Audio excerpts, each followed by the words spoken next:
чабалекейдин таарынычы. Айтса айтпаса да жаз айынын толуп турган мезгили кандай сонун. Табигаттын сулуулугун мындай кой. Канаттуулар аябай кубанышып, корооңдогу гүлдүү багына конуп алып, тимеле жыргап сайрашат мындайда.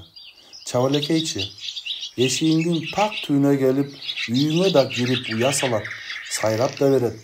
Мына быйыл жазда мукандардыкына да эки чабалекей келип уя салып, күндө сайрай турган болду. Анан бир-эки күн өтүп өтпөй ылайдан уя жасай баштады. Бирок мукан болсо чабалекейлер ылай алып келген сайын калпагын ыргытып кийише баштады. Адегенде чабалекейлер тамашалап жатат деп ойлоп, кайрадан ылай алып келип, уя салууларын уланта беришти.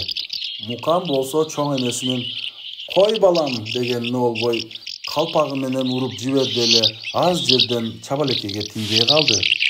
Алар чоочуп, учак ачышты да үйдүн алдында бир аз айланып жүрүп, анан кайдадыр учуп кетишти. Ошол бойдон келбей коюшту. Мукан болсо чабалекейлерди кайрадан көргүсү келип тынчсыздана баштады. Чабалекейдин уясы бүтпөй калды. Чабалекейлер ошол бойдон кайрылып келген жок. Бир күнү Мукан ойноп жүрүп, алмаздардын үйүнөн баягы эки чабалекейди көрүп, "Менин чабалекейлерим, алар мында учуп жүргөн турар" деп сүйүнүп кетти. "Жок" деди алмаз. "Бул менин досторум. Анткени булар биз менен чогуу жашайт. Тигине, көрдүңбү? Балапандары да бар." Чабалекейдин балапандарын көргөндө Мукандын ичи аябай ачышты. Чабалекейлердин таарынып кеткенин Мукан ошондо гана билди.